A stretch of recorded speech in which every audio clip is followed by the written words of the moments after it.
Strasser here. Today we're going to be talking about the Northwest Native American group in social studies today. So you need to make sure you have your notes packet out, ready to go, flipped open to the right section. Should be towards the end of this packet.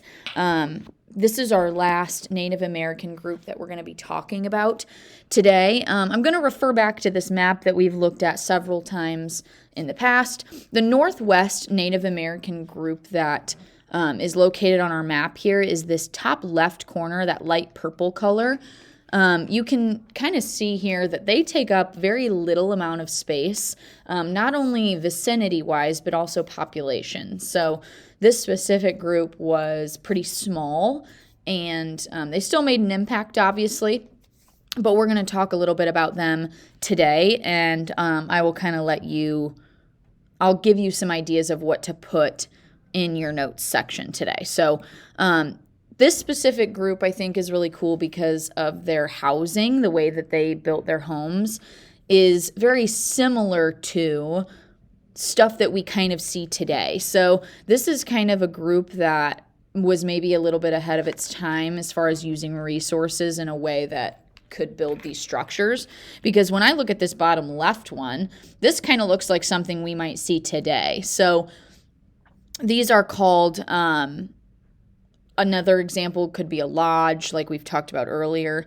They also would call it a plank house. So we're going to talk about this in a little bit, but those are just some pictures to get your brain thinking. As far as housing, I know you have a section called types of homes. You're going to want to be in that section right now today. They would build their houses out of giant trees, giant forests. Wood was an abundant resource. So in that natural resources box, you're definitely going to want to put something about wood or forests. They also lived on the coastline, so you're going to want to probably put rivers and sea animals as a natural resource as well, because they lived along the water. These houses that they had, you could call them a wooden longhouse. An extended group of people could fit there, like a large family could fit in these houses. The other word that I talked about earlier, this is going to be the one that you want to write, is the plank houses. So in types of homes, you're definitely going to want to make sure that you put plank houses down that were made of giant trees. That is kind of how they were able to make these structures so big and so strong, is because the forests that they were living around were huge. And their houses were permanent. They were not like the plains groups where they're picking up and moving around. They are very much staying put. So when it comes to food, and again, you can pause at any time. I'm going to keep talking, but if you need to pause at any time, you're more than welcome to. As far as food, which I believe is the box below that, how they get their food, they were absolutely hunters and gatherers, but also fished for salmon and whales. So those are some things that you're going to want to probably put in that box.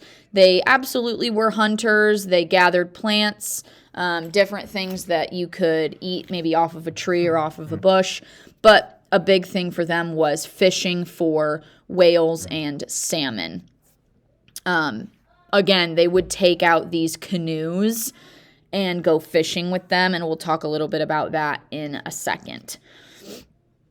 As far as technology, this specific group was, because they had access to whales, they were able to use like fat from the whale to turn it into oil for like lamps and lighting. So the biggest thing that I think is cool about this group is they're on the coastline, so they have all of this access to a giant animal called a whale, and they used it for everything, kind of like the Great Plains used the buffalo for everything. So a whale was used for oil for lamps.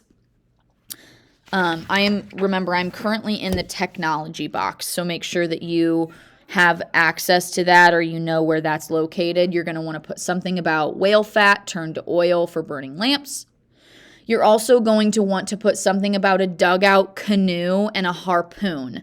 So something that they used for hunting was a dugout canoe. They would take a big giant tree and dig out the center, and then create a canoe to go fishing in. And some of you might know what a harpoon is. That was used in the Northwest group. And then they might have made like dishes and baskets, different utensils from wood. We've talked about that with almost every group. So that is all you're going to need in the technology box for this group. But moving on to customs.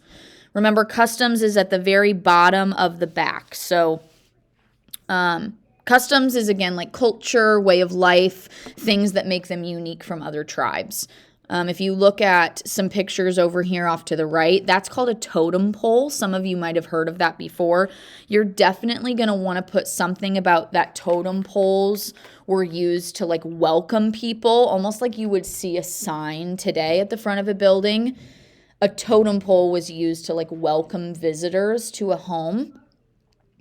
They would usually be built with animals. So like they would carve different animals into the totem pole and decorate it. And it could also be used for celebrations. They were the first group that created a potluck. If you've ever heard of that before, a potluck is when like a group of people or a corporation, like everybody brings in a different food and you just kind of share it. They did this tradition as well. And then they would obviously have dancing and eating and speeches for any type of celebration that they were trying to celebrate. So this is, again, something that we do today, just maybe for different reasons. But it kind of started with the Native American groups, finding something to celebrate and make note of, and they would do all of these different things at those celebrations. So, again, that is some stuff that you're going to want to put in the customs box. And our last section has to do with politics and trade. So when it comes to tribal leaders, I believe that that is something that you have somewhere in your box under political organization. You're going to want to put something about a clan. So a clan was kind of like the head group of people in the Northwest tribe that had all of the power, and they were the ones that kind of made the decisions. So somewhere in that either tribal leaders or form of government box, I want you to make sure you put something about that clans are the people that have the power. As far as trade, they kind of struggled to trade with other groups because of the fact that they spoke different languages. So this Northwest Native American group kind of had a combination of all other languages, and so they were struggling to communicate with other tribes to trade with. So if they did get a chance to trade, they ended up being extremely wealthy from it because they were able to bring really great resources. But you have to understand that trade was something that was hard for them. They did want to focus on trade, and they were willing to make really long travels for it. That's another thing I think that you should be writing in the trade box. And the reason they were able and willing to do that is because they had these dugout canoes. So they had a great way of travel. And so because of that, they were able to travel long distances. They were willing to go meet people for trade because they had such a great way of getting there. Other than that, you could put something about that they traded with Europeans. They traded copper and beads with them.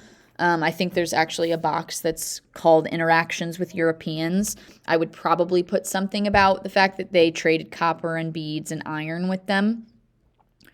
But that's kind of the stuff I would have put in that section for politics and stuff like that. This is the last thing I just kind of want to show you. This is an example of another one of those plank houses. Obviously, we know it doesn't look exactly like something that we would build today. However, I do think there is some similarities in the sense that our houses kind of have that triangle pointed roof. We have something in the middle that keeps that structure up. It looks like they've got some beds off to the side and almost like a meeting place in the middle. We kind of have something similar to that now where, people have their separate bedrooms, but that living room is kind of that come together place. And it looks like almost that the middle of this has a totem pole there as well.